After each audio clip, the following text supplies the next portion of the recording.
हम लोगों ने ये प्रूव कर लिया है कि x square plus b x plus c is equal to 0। जो क्वाड्रेटिक इक्वेशन है ये हमेशा याद रखिएगा, कोएफिशिएंट ऑफ एक्स स्क्वायर कैसा होगा, नॉट इक्वल टू 0।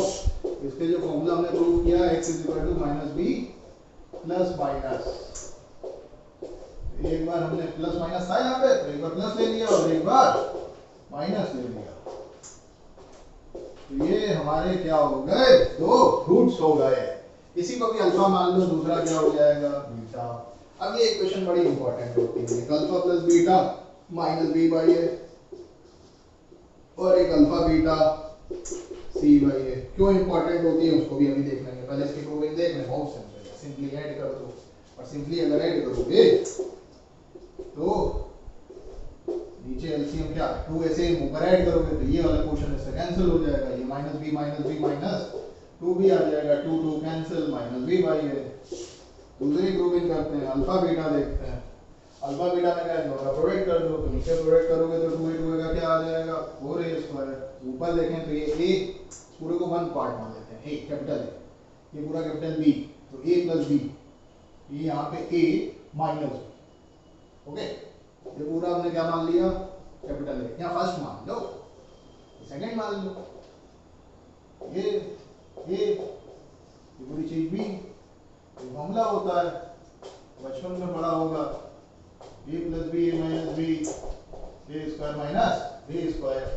ठीक है, और नहीं तो सीधे मल्टीप्लाई कर दो भैया, हम फॉर्मूला लगा देते हैं। तो इसका स्क्वायर करेंगे माइनस बी का स्क्वायर बी स्क्वायर माइनस इसका स्क्वायर करेंगे स्क्वायर रूट हट जाएगी बी स्क्वायर माइनस 4ac, इसको ओपन करेंगे बी स्क्वायर कैंसिल, बीच में प्लस आ जाएगा और फिर क्या आ जाएगा 4ac by 4a square, 4 cancel, a cancel, c by.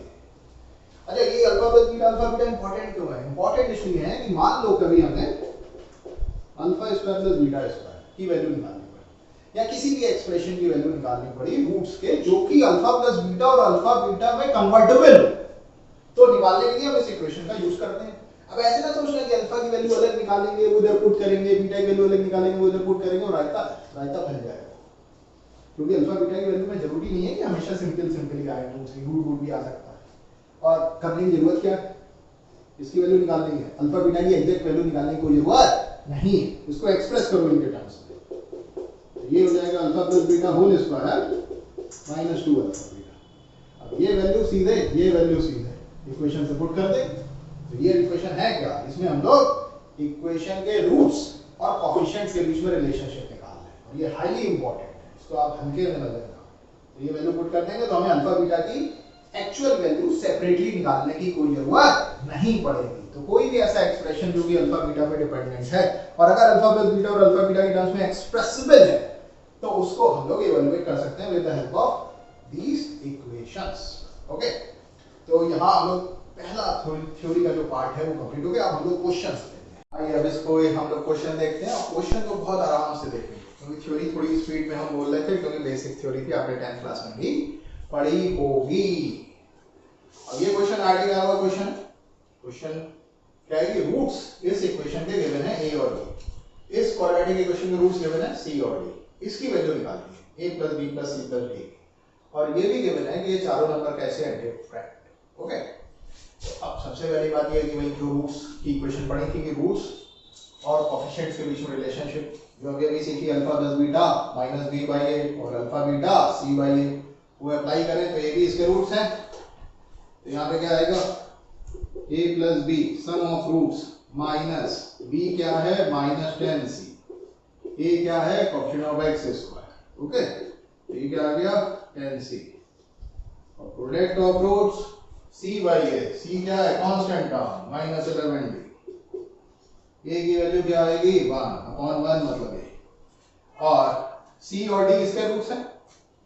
यहां से निकाल लें सम ऑफ रूट्स और product of roots, sum of roots minus b by a minus b क्या होता है coefficient of x by a, ये क्या आ गया 10a, और cd product of roots c by a constant term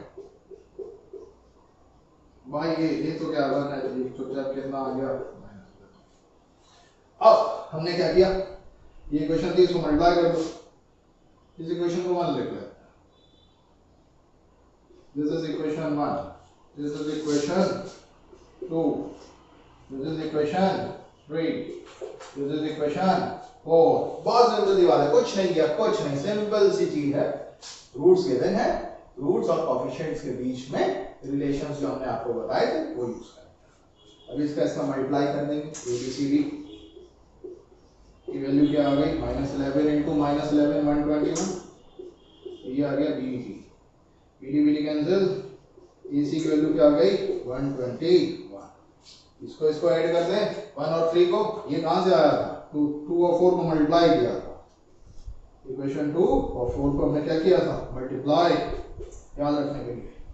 अब ये 1 और 2 को 1 और 3 को ऐड कर दें, तो बाय एडिंग इक्वेशन 1 एंड 3 ये क्या आ जाएगा, a + b + c + d is equal to 10 common ले लें, a + c, ओके। और अब क्या होगा, a + c उधर जाके सब्ट्रैक्ट हो जाएगा, तो यहाँ से b + d की वैल्यू क्या आ जाएगी 9 टाइम्स a + c। हमें ओरिजिनल क्वेश्चन में वैल्यू किसकी निकालनी है, टारगेट क्या है, a + b + c + d, तो a + b + c की वैल्यू निकालने के लिए a + c निकाल, उसका 10 से मल्टीप्लाई कर देंगे। कहीं रास्ते में अगर b + d मिल गया तो उसको a + c के टर्म्स में कन्वर्ट कर देंगे। तो पूरी थ्योरी हमारी कंसंट्रेट हो गई भैया किसमें, कि a + c की वैल्यू निकालनी। तो a + c की वैल्यू, a इसका रूट है, इसको सेटिस्फाई करेगा, c जो है इसका रूट है, इसको सेटिस्फाई करेगा, तो सेटिस्फाई करा दो। a इसका रूट है, इसको सेटिस्फाई करो, क्या आएगा, a² - 10 ac - 11b = 0। c इसका रूट है, अच्छा a और c क्यों ले रहे हैं, अरे भाई a + c पे तो गेम खेलना है, तो c² - 10ac - 11b = 0। a इसका रूट था, इसको सेटिस्फाई कराया, c इसका रूट था, इसको सेटिस्फाई करा दिया, ये आ गया। हमें चाहिए क्या, a + c, इसको ऐड करो, सब्ट्रैक्ट नहीं करेंगे, माइनस आ जाएगा, इधर भी b - d आ जाएगा, यहाँ d - b दिक्कत करेगा, ओके। तो हमने ऐड किया इक्वेशंस को, a² + c² -20ac -11 कॉमन लिया, b + d = 0। अब इधर आ जाइए, इसको परफेक्ट स्क्वायर में कन्वर्ट करें, a + c का होल स्क्वायर -2ac और ये -22 इसके साथ क्लब हो गया, ac -11 b + d रास्ते में मिला 9 * 9 इंटू ना लिखो, x से कंफ्यूजन हो जाता है, ब्रैकेट में लिख देते हैं 9 a + c = 0। अब ये a + c में क्वाड्रेटिक है, ओके। ac की वैल्यू रखने के बाद, ac की वैल्यू क्या है 121, a + c को हमने t मान लिया, let a + c = t, okay. ये क्या आ गया t², अब पहले ये वाला टर्म लिख लेते हैं, -99t और -22, ये हमारी ac की वैल्यू 121 पुट कर दी। मल्टीप्लाई करने की कोई जरूरत नहीं है, क्योंकि इसका डिफरेंस 99 है 121 और 22 का, फैक्टर करने में आसानी होगी, उसको फैक्टराइज करो, t² माइनस प्लस ये 22t माइनस 22 121, फैक्टराइज किए सिंपल, t कॉमन ले लेंगे, t - 121 प्लस 22 कॉमन लिया, t - 121 0, तो t की एक वैल्यू आ गई 121 और एक वैल्यू आ गई -22, ओके। अब हमें थोड़ा सा क्वेश्चन रख करना पड़ेगा, क्योंकि बोर्ड की साइज छोटी है, इसमें हो जाएगा। अब t की वैल्यू आ चुकी है, तो t था क्या मेरा a + c, यहाँ से 121 है, यहाँ ये हमारा -22 है, ac याद रखें 121 निकाला था, दो सिचुएशन बनी। अब ये सिचुएशन तो दिखाई दे रही है कि भैया तभी वैलिड होगी जब a और c दोनों हमारे -11 होंगे, अभी तो सब -22 होगा, तो ये होगा 8 और 12 सामने ही नजर आ रहा, और ये दे रखा है ABCD डिफरेंट है, ABCD डिफरेंट है, तो ये पॉसिबिलिटी हम रूल आउट कर देंगे। तो अब a + c की वैल्यू क्या है 121, और a + c की वैल्यू 121 है, तो a + b + c + d जो हमने निकाला था 10 टाइम्स a + c ये इधर इसमें a plus c value put कर लो। a प्लस सी वैल्यू क्या है 121 31210 ये आंसर हो गया। अब सिंपल सी बात है भाई हाउ टू थिंक, इसको थोड़ा सा हम लोग रिकॉल करें। भाई रूट दे रखे, रूट्स और ऑप्शन के बीच में रिलेशनशिप निकालो। हमें फोकस करना था a plus b plus c plus d पर, हमने इनको ऐड किया, इधर मल्टीप्लाई किया, ये वैल्यू आ गई ऐसी की। उसके बाद a plus b plus c plus d जो है 10 टाइम्स a प्लस सी में कन्वर्ट हो गया, पूरा focus a plus b c पे आ गया। a इसका रूट है, इसको सेटिस्फाई करेगा, c इसका रूट है, इसको सेटिस्फाई करेगा।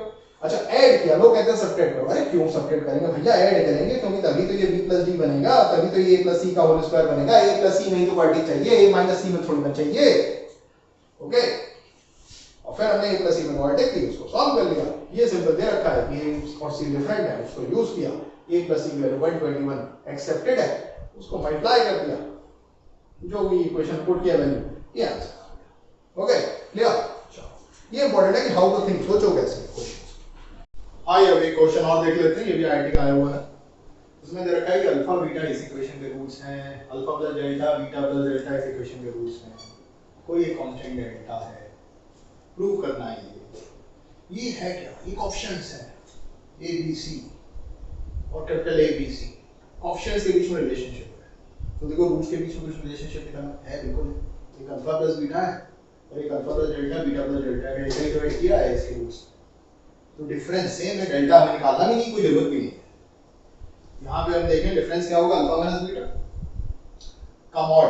एक चीज इंपॉर्टेंट होती है भाई, जो डिफरेंस होता है, डिफरेंस पहले सारी दुनिया भूल जाओ, डिफरेंस को ऐसे लिखा जाता है टिल्डे को, ये होता है सिंबल। 2 और 5 का डिफरेंस कितना 3, 5 और 2 का डिफरेंस भी कितना 3, तो a और b का डिफरेंस कितना a माइनस b का मॉड। डिफरेंस हमेशा कैसा होता है, पॉजिटिव, कभी भी नेगेटिव नहीं होता। ठीक है, चलो तो यह डिफरेंस का स्क्वायर मॉड से भी आप मुक्ति मिल जाएगी। यहाँ पे अल्फा माइनस बीटा का होल स्क्वायर, पहले देखें, पहली इक्वेशन से निकालते हैं, ये क्या आ जाएगा। अब अगेन इसकी वैल्यू निकालने के लिए हमने कहा ना अल्फा बीटा की वैल्यू सेपरेटली निकाल कर पुट करने की कोई जरूरत नहीं है, इसको एक्सप्रेस कर दो in terms of alpha plus beta and alpha beta. ये आ गया, अब ये माइनस 4 अल्फा बीटा, देखो ओपन करोगे a square plus b square plus 2ab, ये माइनस 4ab, तो a square plus b square minus 2ab आ गया, ab की जगह अल्फा बीटा है।